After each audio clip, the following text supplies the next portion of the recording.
Hello. I know it's the last one of the day, that you're tired, that you want to leave. I want to leave as well. I want my beers. It's Friday. Why are we here? So thank you, Ricard. It's his fault. I cannot do a DDoS today. He even unplugged the Wi-Fi from my laptop. So what a shame. I cannot do my usual stuff, like breaking stuff that I love. So what I usually do is a performance engineer. I usually speak about performance and chaos engineering. I'm breaking stuff. So yeah, just stay with me. I'm working right now for Lidl, for SCRM, International Hub, that we are here in Barcelona. And actually, today I'm not going to talk about code. I'm not going to show no code, so sorry for those that are expecting some performance. But I'm going to talk about storytelling. OK, I have just heard the last speaker saying that they don't do load testing. And that is like, oh, they don't do load testing. Oh, my God. So I started working in Lidl 6 years ago. It was like when I started there, it was like, not Lidl. Lidl, of course, is not a startup, right? But the CRM, it was like sort of a startup. We were like, say, 69 people working there. And we were creating a new product that is the loyalty application that is called Lidl Plus. And I hope that you are users of Lidl Plus. Yes, yes, yes? OK, yeah. So this was a little of a challenge, right? First, it was like, I was like in Linux all the time, working for Telefonica before Lidl. And it was like, you're going to work for Lidl, and you're going to use .NET, Azure, Microsoft, everything in Microsoft. I was like, no way. I cannot do that. Cannot move from my CentOS, my lovely CentOS. Where is my CentOS? And the other challenge, it was like, OK, and we will have to do a rollout 3 countries every 3 months. It was like challenging, right? And it was like, I like this kind of stuff. Maybe it's time to stop breaking stuff and going to create stuff. And this was what happened. I joined like by the end of 2018.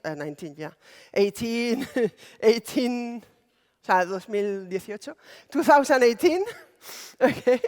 And it was like, for tomorrow is an eternity. Tomorrow you will have to have 3 countries every 3 years. If you notice here, you see 2020, what happened there? Have a lot of countries, right? What happened in 2020? COVID. It was so much fun, really. It was. You cannot. One day I will make a talk about that. It will. Well, you will hate it. So it was like that. And we were like launching in Zaragoza, 2 stores, and it was fun. And then we started having more and more users, and we multiplied the number of users. And you say, how do you manage that? Right? I'm a performance engineer. I'm a performance engineer, and I studied maths, exactas. That's a lovely name when I studied the degree. I don't do anything without numbers behind. I have to run load tests, I have to run everything, and I have to bring data, or I don't believe it. So how do we scale? What were our goals, actually? The goals that we have, it was like we needed to be unsinkable. So we needed to be up all the time. That was one of the first goals that we have. The other thing, it was the user experience. That if you go to a store to buy anything in Lidl, it should be available, right? We should be there. We should have a smooth user journey, the customer. And you know, well, who of you buys in Lidl? We are all users. We sometimes go for La Semana Griega or whatever, the Asian week, and we buy stuff. The other thing is the resilience. We were not able just to go down. Because we have the stakeholders in Germany, and we have to be ourselves. It was like show off. Like we are Spanish people. We can do stuff, right? We can do stuff and do the right thing. We do it well. And the other thing it was elasticity and efficiency, because we knew at that point that we have a rollout of 3 countries every 3 months. So we have to be elastic. So with these 3 goals in mind, top of mind, we have to scale 3 things, 3 stuff. Scaling the infra, scaling the infrastructure, scaling the observability, and scaling the team. That is what I'm going to talk. Maybe it's a bit boring, but we will try to make it a bit fun. So scaling the infra, that's the funnest, that's the easiest part. So why is the easiest? We had a monolith. It was an MVP in .NET, cloud native from the start. So we were in the cloud already. We were in Azure, but it was a monolith. And we know what that means. It was hard to scale. Actually, we were running tests, and we knew that we have several milestones that if we go over 10 million people, 10 million users, we will have to switch. And then if we go over that amount of people, we will have to switch again. And if we go this number of tickets, we will have to switch. So how do we start it? Multiplying the problems. So we have a monolith, and we knew that we have 3 countries every 3 years. What would you have done? Just get that monolith, call it Deutschland content, Germany content, England content, Spain content, and we just multiply the problems, right? That was not scaling. It was like just ñapa as a service. Programming the Spanish way, right? But we have a goal in top of mind. We wanted to scale up to a lot of users, potentially all the Lidl users, right? So we were moving to microservices. So we have the content. We have basically 3 monoliths. We have content, contacts, and I think it was the other one. It was tickets. So we have 3 big sheets, and we divide it in little stuff, little sheets, little microservices.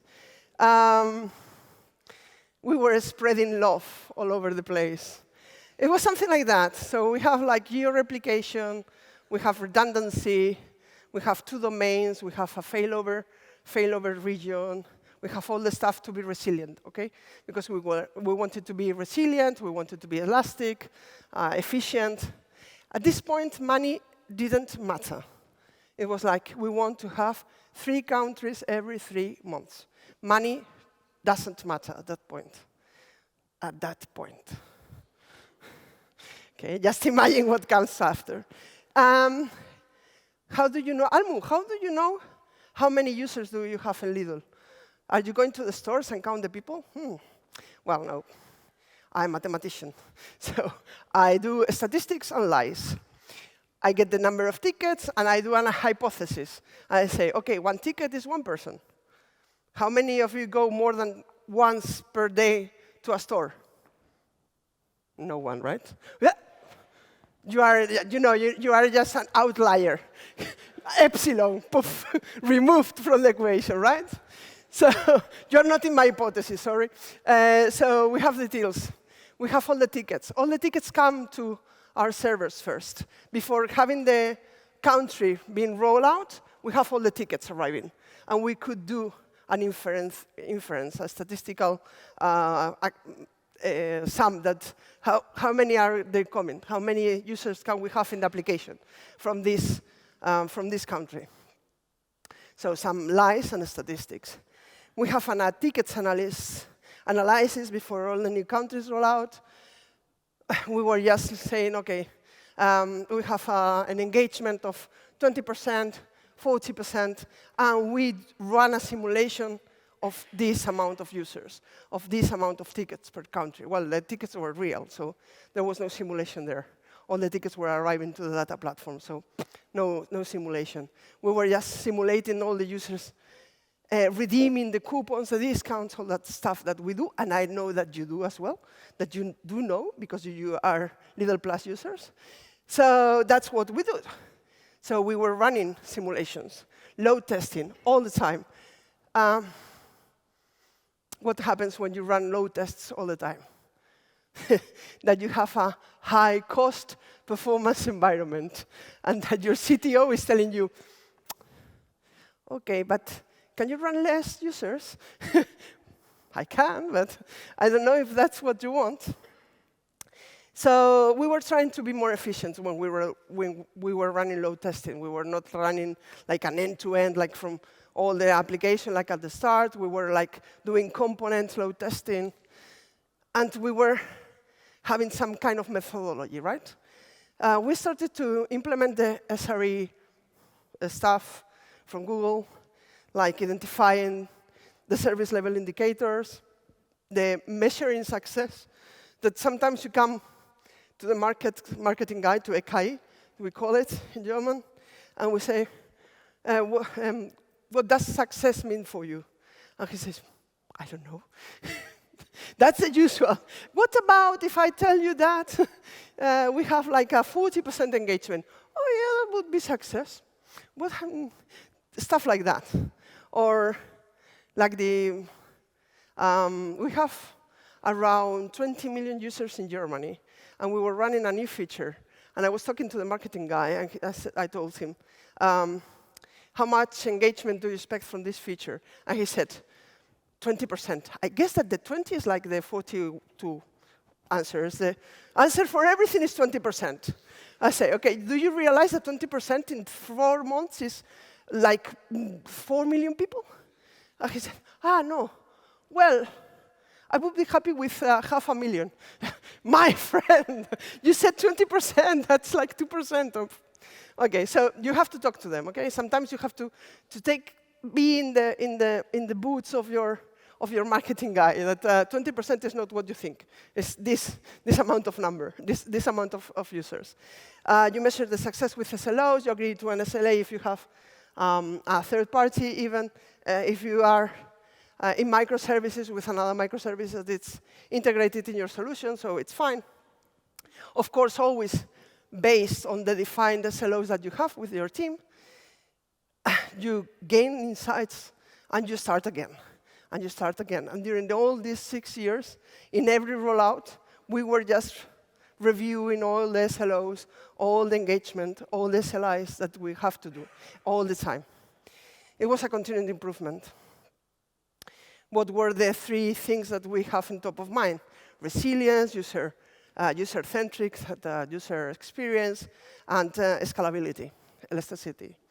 So we have this kind of numbers all over the place in the office that everyone knew at that point how many customers they have per second, max in the 30 last days, how many redemptions that it's when they redeem a discount, how many tickets, that kind of stuff. It was all over the place. So you know how your indicator was, or your SLO was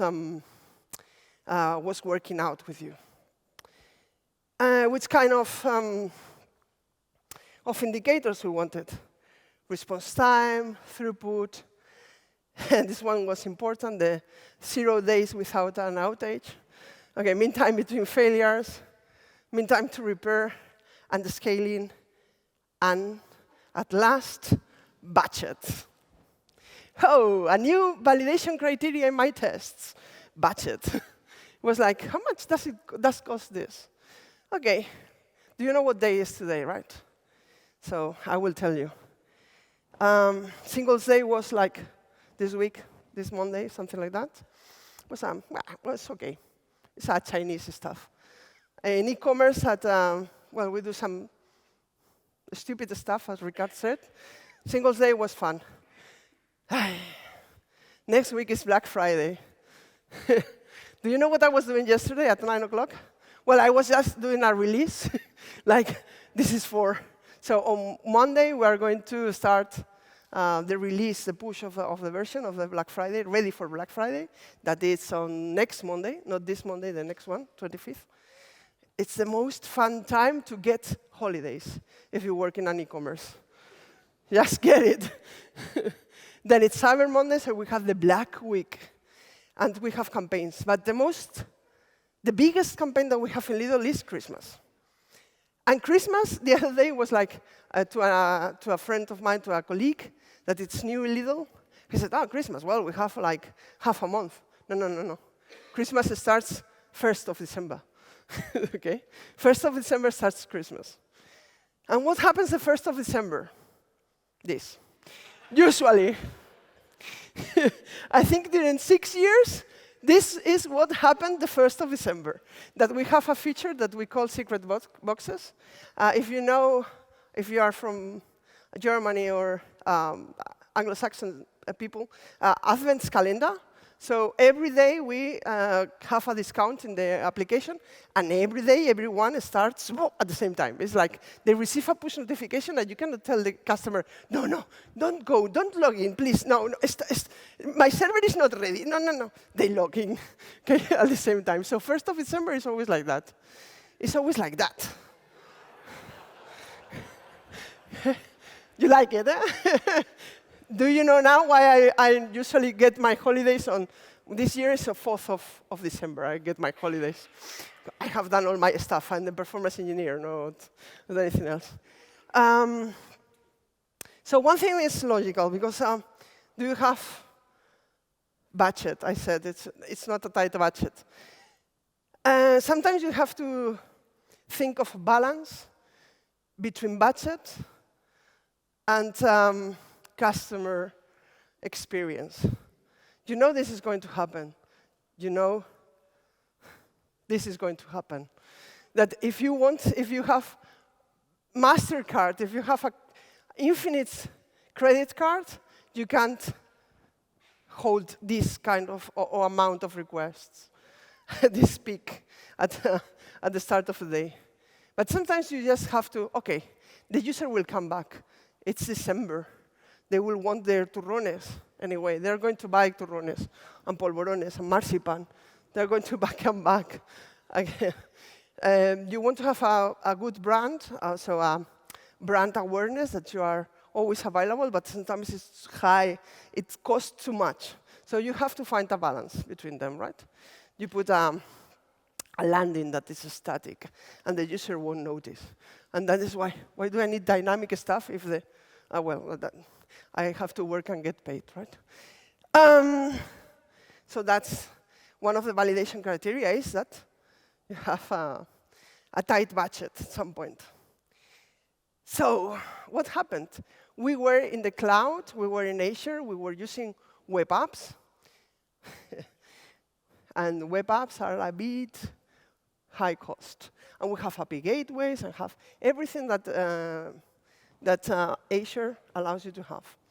There was no budget at the start of the rollout. When we finish all the rollouts, when we have the 100 million users on our platform, it was time to think about budget. Let's go into reduce. Let's go into, for example, go to something more elastic. Go to Kubernetes. And we did it like that. What happened then? That we have all the suite of tests that we have before for the web apps, for all the Azure stuff. We have to run it again against Kubernetes. This time with a validation criteria that was really, really, really clear. It was like you have to reduce the cost of the cloud down to 30% of the cost that we have right now. So we have a really lot of work to do for that. And during 2 years, we work only on reducing the cost of the cloud. Because we have sometimes, Kubernetes allows you to have more elasticity. It's more efficient. We work with campaigns. We have products that only happen during a couple of days a year. So if we have the web apps, or we were like releasing and then removing them and then releasing them again. But in this case, it was like, OK, it scales down to 0 when it's not used. And if a country wants an open gift, the secret boxes, instead of Advent calendar in St. Valentine's, that they sometimes use it, OK, they can do it. There's no problem. It will scale up again. So the features were like switching on and off. It was more elastic, more efficient, and with less cost, of course, than having it in a web app with the API gate with it in front and all that kind of stuff. So you stay with me, right? I have the credit card still with you. I don't have any CFO here, right? CFO, CFO? No? Okay.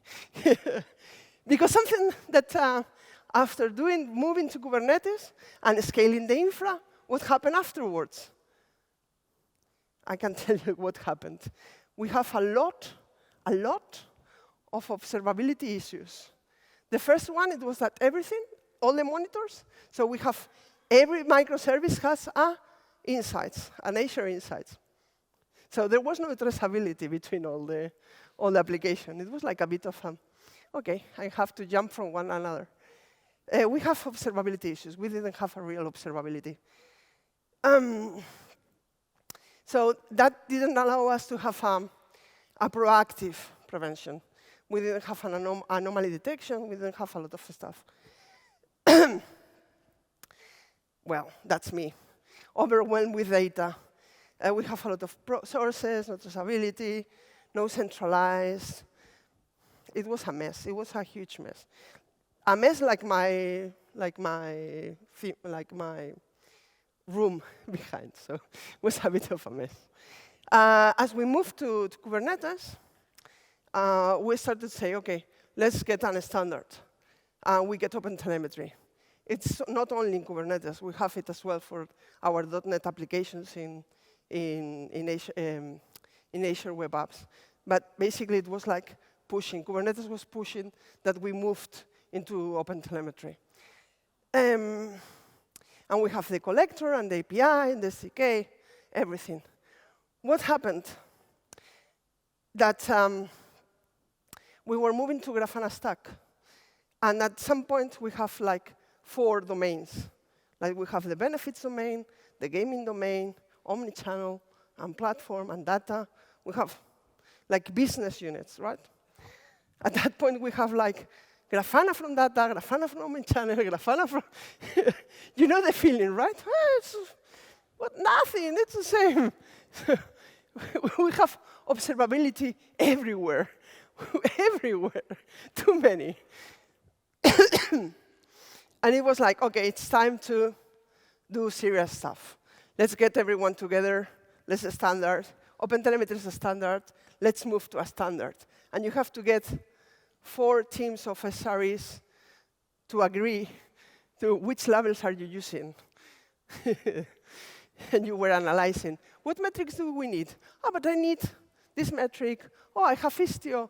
I will need some IPs because I need security. I have a service mesh. I have blah, blah, blah, blah.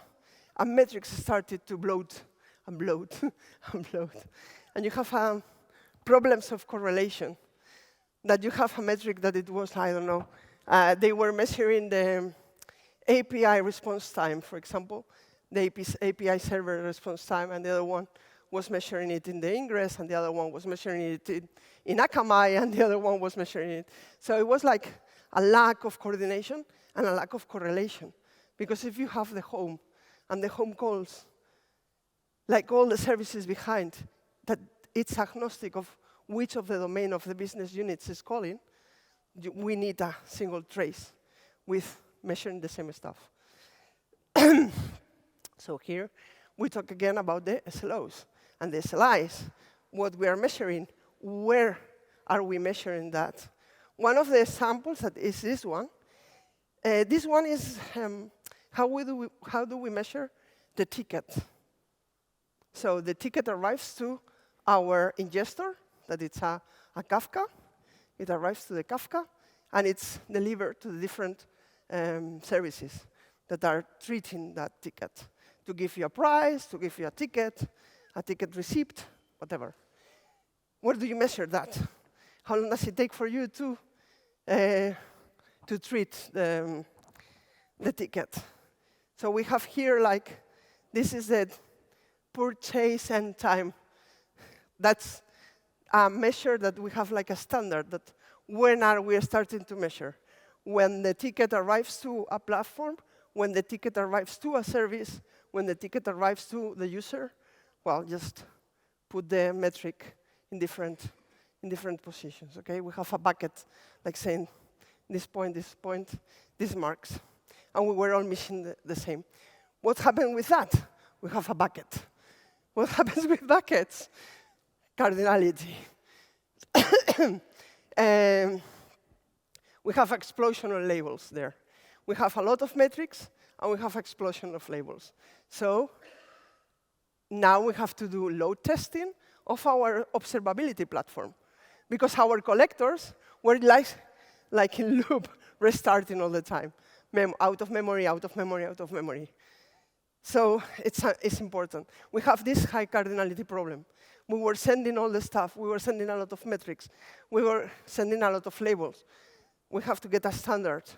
We needed to do load testing of it. How many spans per second are we sending in our products? So again, sizing and cost modeling. What are we going to measure? How are we going to measure?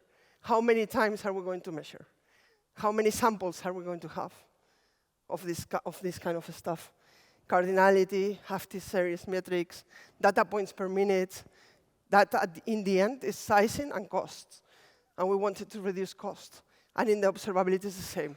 So we create a little script that was just sending spans to measure what we wanted to measure.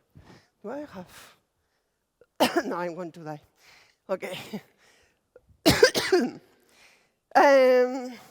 So yeah, instead of throwing away money in the infrastructure, we were throwing money in another infrastructure that was the observability platform. And we have to measure that and reduce the cost of it away. How we started doing it? Reducing cardinality. What metrics can we drop? Can we drop, for example, in the cluster, the etcd latency? Yeah. Can we drop bucket? Sometimes. How many of you uses the kubelet latency, for example? Anyone does ever have used that metric? I don't think so. There are metrics that you don't need, that you can drop. And you have to analyze what kind of metrics you can drop from your daily uses. What metrics can be aggregations? Which ones we can filter, which we can aggregate? We can do sums or counts over time, or sum over time, average, whatever. So we can do it in the collector, and we can remove cardinality. Again, which labels have high cardinality? What information provides me the target IP in a service mesh metric, for example? None. So drop it. We have Splunk and another kind of security logs for that. So those labels can be removed as well, and we can reduce cardinality. That's the way that we do. But always, of course, you have to think in the future. What is going to happen when we have an outage? What is going to happen when we have Christmas campaign, and we have a peak of that amount of requests, for example? Will it affect our service? Will it affect our customers? You have to do a load testing in order to know that you have your observability correct. I love not having alerts. Sometimes it's because I don't have the metrics. So you have to have them. So you have to do your load testing. And you have to try to see how your metric is going to grow in the future, and what events are driving that growth, right? Maybe that will say, oh, thank you. Gracias, Dios te lo pague. Ya me estaba muriendo. Right. Are you with me, right? So you all have this problem, which is only my miseries, right? Not the asthma stuff, the miseries of this kind of stuff. Ay, Dios mío. Ya estoy. Ya me lo han traído. You wanted me to die here on a stage. I know that. I'm the last one. I'm part of the performance, I guess. So yeah, I'm about to die. Cardinality dashboards. To know how are you growing, to know how are you going to deal with your metrics, of course you have you need visibility of what is happening, of your cardinality. Ay, gracias. Esa ricola. Ale, I'm now, thank you. Thank you for your cooperation. I'm not dying yet. I will die after Black Friday. I'm going to die anyway. So cardinality dashboards. Your teams, your product teams, need to know what is happening, how their metrics are they have the evolution of their metrics, the growth of their metrics. And why? Because usually stakeholders, like the one I told you before, like how many do you want? 20%. Okay, they are going to tell you 20%. How many metrics do you want? All of them. I want to see everything. I want to see the HCD latency. I want to see the kubelet latency. I want to see everything. Okay, I will give you 10%. That's it. It's like a moose game, right?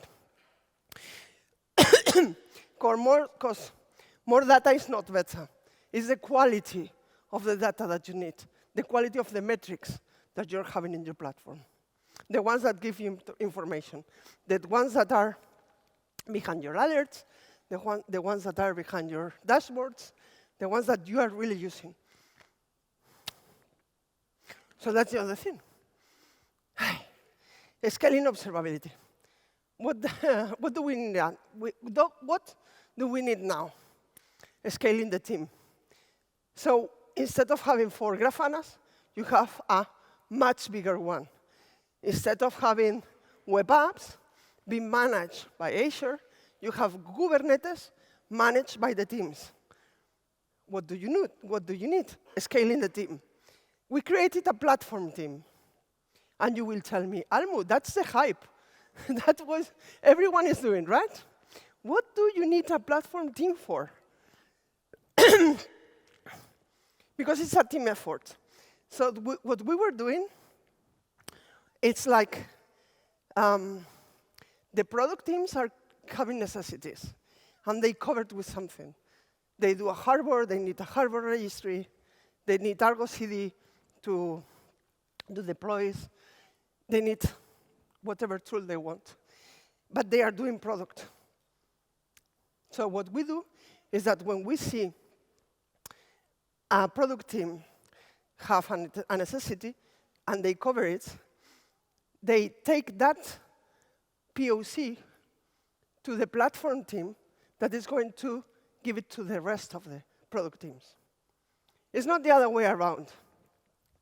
What we see that it doesn't work is that they provide us tools that we don't need. That is usually what happens. So we are doing the other way around.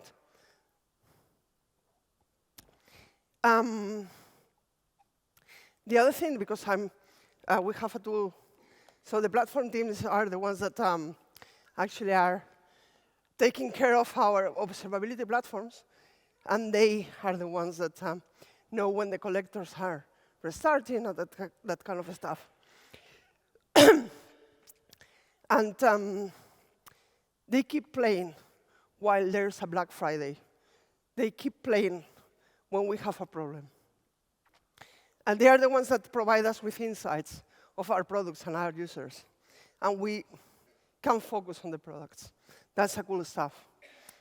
It's not only because I'm part of that team, like get to see this, but it's because we try to be part of the product team, even when we are not doing product. And it's a continuous process. If another team needs, another product needs, for example, unleash, like a feature toggling, and they say, OK, we need this feature, we provide it. It's easy. But always that is a necessity of a product team. It's not something a tool that we give them. And with this, and I kind of almost respirar. Jack would fit in the lock. Why? We have reduced costs. We have reduced infrastructure.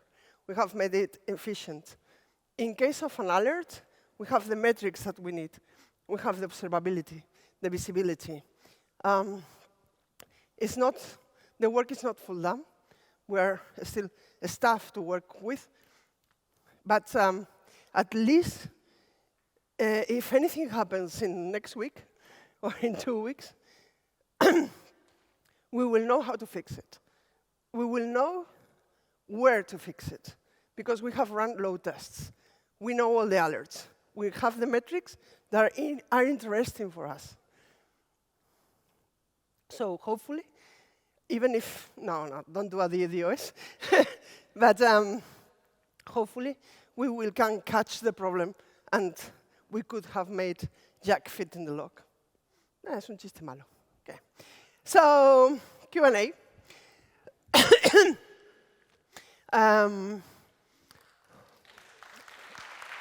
Espera, esta es mejor. This is better.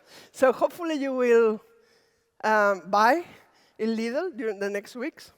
We have amazing marzipans, no?